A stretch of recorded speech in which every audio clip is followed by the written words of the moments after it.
राम के उपासक ही राम का विरोध करे, रावण के वंशजनों कौन समझाइए।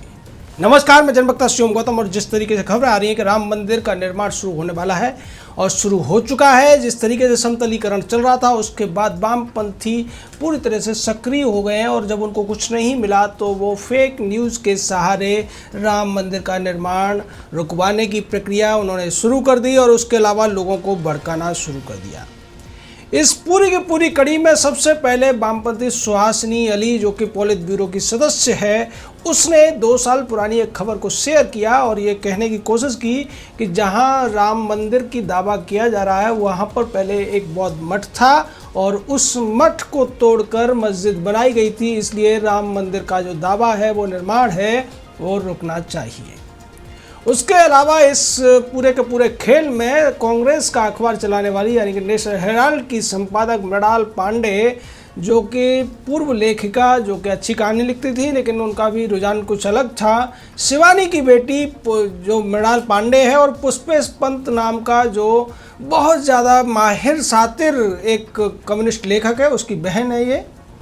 उसने कहा कि देखिए, सुप्रीम कोर्ट ने अयोध्या विवाद में बौद्धों का दावा स्वीकार कर लिया है।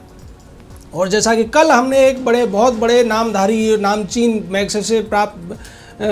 से पुरस्कार प्राप्त करने वाले स्वघोषित और स्वयंभू पत्रकार को, जो कि पक्षकारिता करता है वामपंथ और कांग्रेस के पक्ष में, उसको एक्सपोज किया था। आज फिर से हम आपको एक और बड़े पत्रकार को एक्सपोज कर रहे हैं और ये मामला है राम मंदिर का।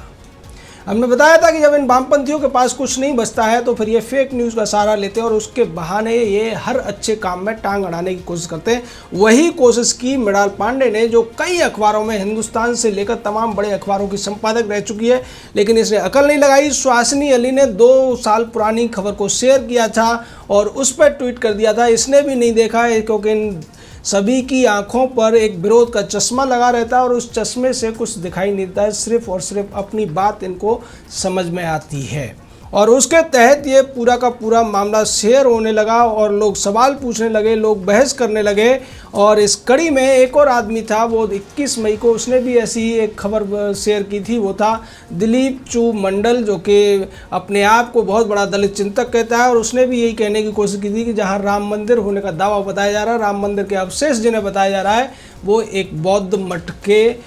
पत्थर हैं या उसके जो खंडहर हैं, भग्नावशेष हैं, लेकिन हकीकत कुछ और है। और ये पूरा मामला क्या था कि विनीत मौर्य नाम का एक अयोध्या का आदमी था, जो कि इन्हीं के ग्रुप से था, और उसने सुप्रीम कोर्ट में एक याचिका लगाई थी और ये दावा किया था, जब राम मंदिर का केस चल रहा था, कि जो राम मंदिर का दावा है उसको खारिज किया जाए और वहाँ पर बौद्ध मठ था, इसलिए ये ज़मीन बौद्धों को दे दी जाए,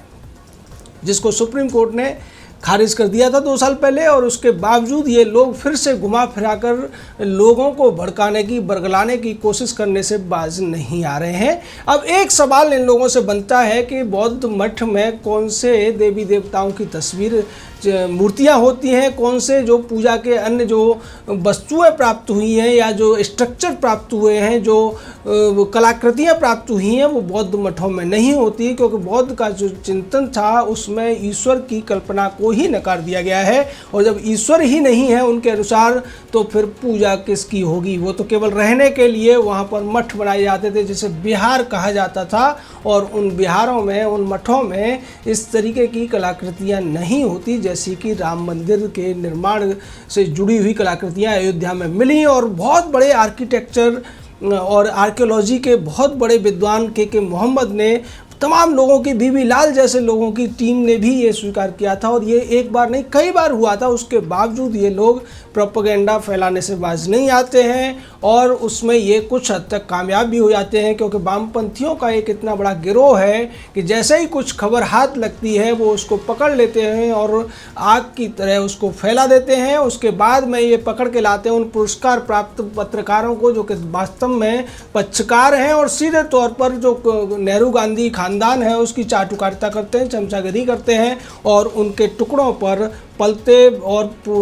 फलते रहे हैं। सीधे तौर पर ऐसे लोगों से जब सवाल किए जाते हैं तो आपके ऊपर वो आरोप लगा देंगे, आपको सांप्रदायिक बता देंगे, आपको संघी बता देंगे। और हमें याद है कि जब अयोध्या में राम मंदिर के लिए कार सेवकों ने उस ढांचे को तोड़ दिया था, जैसे ये मस्जिद कहते थे, तब भी इन लोगों ने इसी तरीके की तमाम बातें प्रसारित की थी और उस समय सोशल मीडिया इतना हावी नहीं था, या कहिए कि बिल्कुल था ही नहीं, जिसकी वजह से इनकी उलझलूल बातों को भी लोगों ने अखबार में पढ़ के सच मान लिया था या उस पर बेचारे कुछ प्रतिक्रिया नहीं दे पाए थे। लेकिन आज सोशल मीडिया का वो ज़माना है और इसलिए इनका जो झूठ है वो ज़्यादा दिन नहीं चल पाता और कभी कभी तो 24 घंटे के अंदर ही वो झूठ एक तरीके से पर्दाफाश हो जाता है, जैसा कि रवीश के मामले में हुआ या फिर अब मृणाल पांडे और सुहासिनी अली के मामले में हुआ। ऐसा ही केस आज एक और व्यक्ति के मामले में घटा, लेकिन ये पत्रकार नहीं है बल्कि बहुत बड़ा अपने आप को 30 मार्खा समझने वाला कांग्रेस का पूर्व अध्यक्ष और भारत का सबसे अधेड़ उम्र का युवा राहुल गांधी है, जिसने कल एक लाइव स्ट्रीमिंग की थी प्रेस कॉन्फ्रेंस की और उसमें महाराष्ट्र सरकार को ये कहकर पल्ला झाड़ लिया था कि वो सरकार हमारी नहीं है, हम तो केवल उसको सपोर्ट कर रहे हैं। लेकिन जब इसके ऊपर तमाम सवाल उठने लगे, तमाम बातें हुई, उसके बाद राहुल गांधी के जो सलाहकार हैं वो भी मृणाल पांडे, सुहासिनी अली या योगेंद्र यादव टाइप के हैं और उन्होंने इसको सलाह दी कि एक ऐसा करते हैं, एक नया वीडियो शूट करते हैं और उसी से मिलती जुलती लोकेशन में शूट करते हैं या उसी कमरे में करते हैं और उसको इसके अंदर डाल देंगे। हमारे पास बहुत अच्छे एडिटर भी हैं और इन्होंने वही खेल किया। और उसके बाद ये कहा गया है कि मीडिया का एक बहुत बड़ा वर्ग है जिसने राहुल गांधी की बातों को गलत तरीके से पेश किया, गलत तरीके से डिफाइन किया, लेकिन ये दाव इनका उल्टा चल गया। वजह ये थी कि ये पूरी की पूरी जो स्ट्रीमिंग थी उसको आधार बना के एनडीटीवी और आज तक जैसे चैनलों ने भी राहुल गांधी के ऊपर ये स्टोरी की थी और जब उन्हें लगा कि अब तो ये हमें ही गालियां दे रहा है तो सबसे पहले एनडीटीवी की तरफ से सवाल उठाए गए और दूसरे जो